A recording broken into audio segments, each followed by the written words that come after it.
On August 20th, 1989, in a mansion nestled in Beverly Hills, 2 shotgun blasts shattered the silence of the night. Then 4 more followed. By the time the echoes faded, Jose and Kitty Menendez lay dead in their own living room, their bodies riddled with buckshot. Their killers weren't unknown assailants or home invaders. They were the victims' own sons, Lyle and Eric Menendez. The Menendez family embodied the American dream. Jose, a Cuban immigrant, had risen to become a powerful entertainment executive.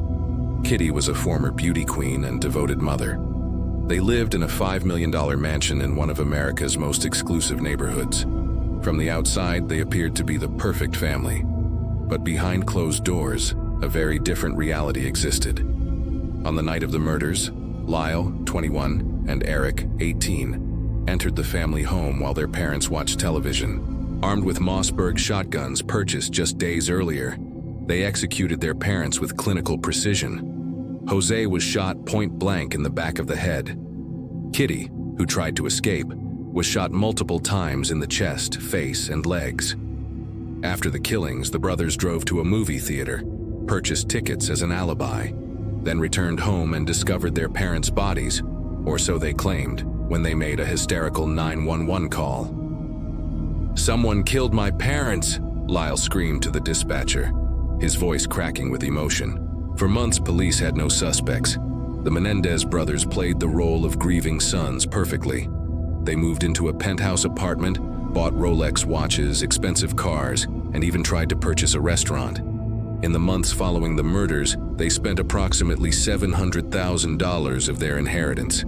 But the facade began to crack when Eric, consumed by guilt, confessed to his psychologist, Dr. Jerome Oziel.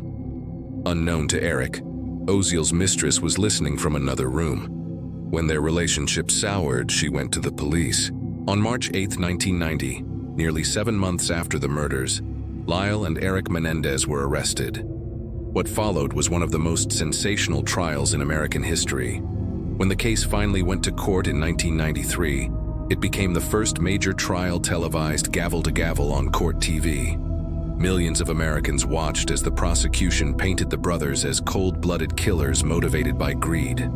The evidence seemed damning. The brothers had purchased the shotguns just days before the murders.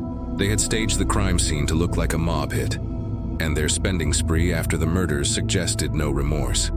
But then the defense presented their case, and the narrative dramatically shifted. Leslie Abramson, Eric's attorney, dropped a bombshell that stunned the courtroom and the millions watching at home. The brothers admitted to killing their parents, but claimed they did so out of fear and self-preservation after enduring years of severe mistreatment and inappropriate conduct at the hands of their father. Eric took the stand and testified through tears that Jose had harmed him in this way since he was 6 years old. "I was afraid. I couldn't escape. I couldn't leave the house. I thought he was going to kill me." Lyle corroborated his brother's testimony, describing how their father would harm Eric during massages, and how he too had been victimized. He testified that days before the murders, they had confronted their father about the mistreatment, and he had threatened to kill them if they told anyone. "You'll never get away from me," Lyle claimed his father told them. "I'll kill you before I let that happen." The prosecution fought back, arguing there was no evidence of mistreatment, no reports to teachers or counselors, no confessions to friends. They portrayed the brothers as manipulative liars who had concocted the allegations to escape punishment.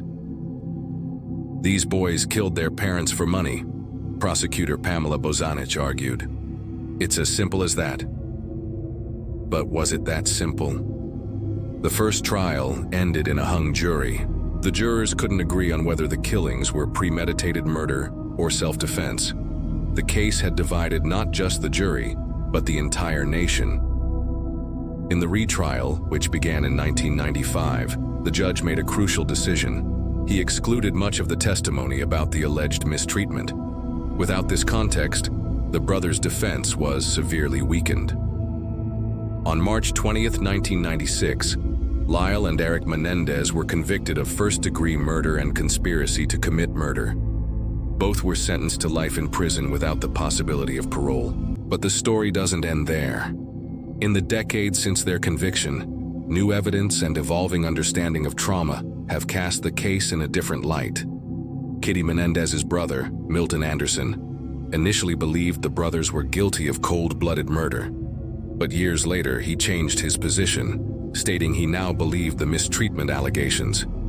"I know my sister was afraid of Jose," he said in a 2017 interview. "She knew what was going on but was too afraid to stop it." Former jurors have come forward expressing regret about the verdict, saying they didn't fully understand the effects of trauma and mistreatment at the time. In 2017, new evidence emerged. A letter Eric wrote to his cousin 8 months before the murders detailed the harm he was suffering. "I've been trying to avoid, Dad. It's still happening, Andy. But it's worse for me now." This letter, which was never presented at trial, corroborated the brothers' claims that they had disclosed the mistreatment before the murders, undermining the prosecution's argument that the allegations were fabricated after their arrest. Our understanding of trauma, particularly childhood harm of this nature, has evolved significantly since the Menendez trial. We now know that victims often don't report their experiences, especially when the person responsible is a parent. We understand that trauma can manifest in ways that seem counterintuitive, like the brothers' spending spree, which psychologists now suggest could have been a maladaptive coping mechanism. The Menendez case forces us to confront uncomfortable questions. Can killing ever be justified? Where is the line between justice and vengeance? How do we weigh the horror of patricide against the horror of childhood mistreatment? In recent years, there has been growing support for the brothers' release. A 2023 petition for their resentencing garnered over 300,000 signatures. Supporters argue that under today's laws, with our current understanding of trauma and family harm, the brothers would likely have received a different verdict, or at least a less severe sentence. Lyle and Eric Menendez have now spent more than 30 years in prison. They've maintained their account of the mistreatment consistently for over 3 decades.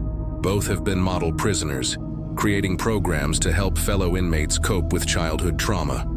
In separate prisons for years, they were finally reunited in 2018 at the Richard J. Donovan Correctional Facility in San Diego. A photograph of their reunion, their first embrace in 22 years, shows 2 middle-aged men, a far cry from the young, privileged sons who committed an unthinkable act on that August night in 1989. Were the Menendez brothers cold-blooded killers who murdered their parents for money? Or were they traumatized victims who saw no other escape from years of harmful treatment? Perhaps they were both. Victims who became perpetrators, trapped in a cycle of violence that began long before that fatal night. The truth, as in many such cases, likely lies somewhere in the shadows between justice and vengeance, between understanding and condemnation. What's certain is that 4 lives were destroyed that night, 2 by shotgun blasts and 2 by the actions they felt driven to take. Thanks for watching Dark Thoughts, where we delve into the shadows of reality that others are afraid to explore. If there's a dark corner of human experience you'd like us to investigate, leave your suggestions in the comments below.